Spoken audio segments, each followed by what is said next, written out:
So you arrived in New York, which experienced heavy flooding and winds. Did you see evidence of the storm when you arrived? We didn't see a lot of direct evidence of the storm when we first arrived, but when we were coming over the bridges from New Jersey into New York City, what we did notice was a lot of power outages throughout the city. Whole blocks of skyscrapers that would normally be bright and lit up were completely dark. We came in at night, so there were just giant patches of the city that had nothing lit up in them. So it was kind of surreal. Well, that's very unusual for New York to be dark at night.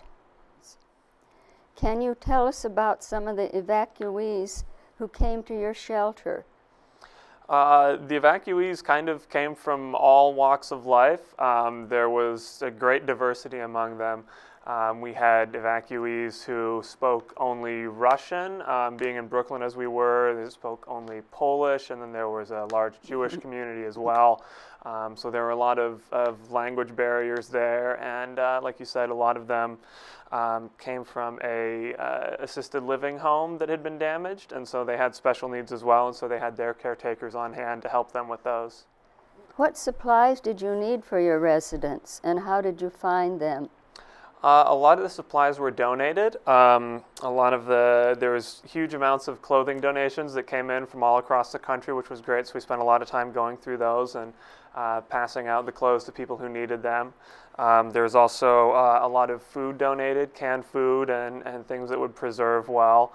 And I actually have a picture of what that looked like a lot. A lot of them were done in these bags here, and so a lot of people would spend time sorting through those and passing them out to people. And the New York City Office of Emergency Management actually had blankets and military-style cots that were ready and disposed and were distributed to all the shelters. And I know that because of the federal regulations concerning confidentiality of anything that could be medical information, I know that you could not take pictures within the shelter or close to there. But do you have any other pictures of New York that you would share with us? I do have a couple other pictures. While most of the crews were in the shelters, there were some shelters that would get shut down before other shelters as they consolidated them. And so some of our crews got released to go do a little bit of cleanup work at some houses in New York. And this is some of my coworkers hauling out it looks to be a washing machine, or a dryer, I should say, that had been pretty thoroughly destroyed. This was a very common sight lining the sides of the streets. Just trash bags. This is likely full of insulation and rolled up carpeting and just all sorts of things that were mold and damaged. So the shelter closed, and what and where was your new assignment? Our new assignment, after being in New York and working at the shelters for about 2 weeks, was to go down into Atlantic County, New Jersey, which is home of Atlantic City, and then a number of other small barrier island communities that took a big brunt of the damage. And our assignment was to go down there and establish a VRC, which stands for Volunteer Reception Center. And from there, we were to kind of collect all the smaller community groups that had been working, different church groups and stuff that had been working to help each other clean up and kind of unify their efforts and streamline it a little bit, and also to track the volunteer hours. Because through FEMA, the city, or the township out there, as they call them, got credited at about $20 an hour for every hour worked by the volunteers. So one of the first things we did there was go through luckily many of them had been keeping track of the hours, and so one of the first things we did there was I sat down and looked through it all and noted it down and got it sent off, and we got them credited with about $30,000 right off the bat. You were stationed at the Brigantine Beach Community Center, is that correct? Mm-hmm. When President Obama visited New Jersey 3 days after the storm had hit, he stopped at the Brigantine Beach Community Center to meet with the residents. He gave a little talk. It said, "Everybody knows how hard Jersey has been hit." And that was in the article that I mentioned before. New Jersey reels from storms thrashing. Was there a great deal of damage in Brigantine and the surrounding areas? Do you have pictures of some of that? There was a good deal of damage. Most of the damage was in northern Jersey. The eye of the storm came through almost in the Atlantic City area, so it was spared a little bit compared to some places a little farther north. But there was still some pretty significant damage around, and I do have some pictures of the damage and some of the different types of work that we were doing. This was also a very common sight. This was lots of just debris from inside of a house, floorboards, and that sort of thing. So we spent a lot of time just piling stuff up on the street like that. This was kind of a fun project for the guys to work on. This was a bulkhead, giant piece of bulkhead, weighed way too much for anybody to lift, that had washed up on someone's property.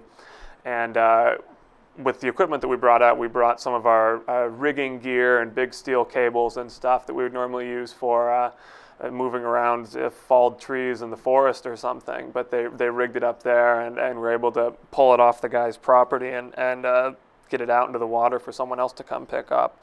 And there was a lot of sand that had washed up onto the roads and everything, so the city had piled those up, and what we're doing here is shoveling a bunch of the sand into the bed of a pickup truck that we then would transport to backfill a bulkhead at someone's house that had washed out. A lot of what we were doing, a lot of the houses in the area we were at had anywhere from 2 to 4 or 5 feet of water damage under the walls. So a lot of what we would do was go through with a utility knife and score out the drywall and tear that out, and then rip out the insulation from behind it. If most of the floors were also damaged, so we had to take those out, mostly wood floor, but there was some ceramic tile that had to come out, because even with that, water would get underneath it. And so we did a lot of that, and some of the other odd projects like the sand backfill and the bulkhead that I mentioned earlier, but mostly it was tearing out drywall and insulation. So when you left, it did not completely end the service, is that correct? No, not at all. We spent probably about 2 weeks in Atlantic County total, and a lot of the first week was basically setting everything up and making contacts and getting in touch with all the local organizations. And then we spent kind of a week, we stayed a little bit longer than we were supposed to. It was only supposed to be a 30-day deployment. We stayed for about 35 or 36 so that we could get the VRC really up and running and get it a full week through, and so we get a weekend under our belts. And so at that point, we were also able to train our replacement crews that had come in from Washington, and they took over for a month and kept running things. And so hopefully most of those projects that we started and a lot of the work orders that we collected, I think should be completed by now, and we've had 3 or 4 different crews go over there since. Where are you now, and what are you doing?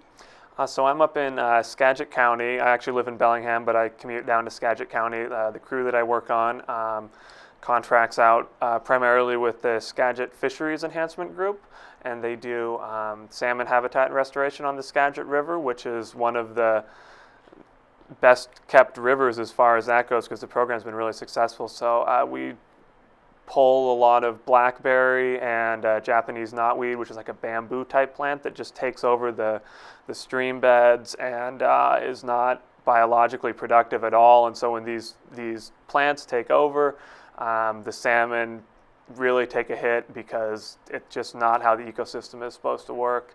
And so they've got great salmon runs up there that are doing pretty well, especially compared to a lot of other places around. Is there a reason for your beard? Well, we work outdoors. This is pretty common with the WCC to have big beards. I don't even have the biggest one on my crew this year or last year. You got beards that come down to there, but it gets cold out there, especially when you're up valley or up in the highlands a little bit in the mountains. So it keeps you warm. It keeps you warm. Yeah, oh, that's good. And we stood out in New York. You wouldn't believe how many times we were walking down the street and people would just, "You're not from here, are you?" Is there anything else that you would like to say? Just that it was a really eye-opening experience. I got to meet a lot of great people that I would never get to have met before, and see a lot of kind of crazy, but really good stuff to see. And it was nice to go out there and feel like we made a positive impact. Yes, I know you have talked about how good you felt about helping people. Thank you so much for coming here today and sharing the story of your WCCC group response to Hurricane Sandy. It is reassuring to me to know that in Washington State we have a group of young people who are well trained, well equipped, and immediately available to respond to a disaster. So thank you for that, Kevin. And thank you for coming and sharing this with us. And thank you for watching us today.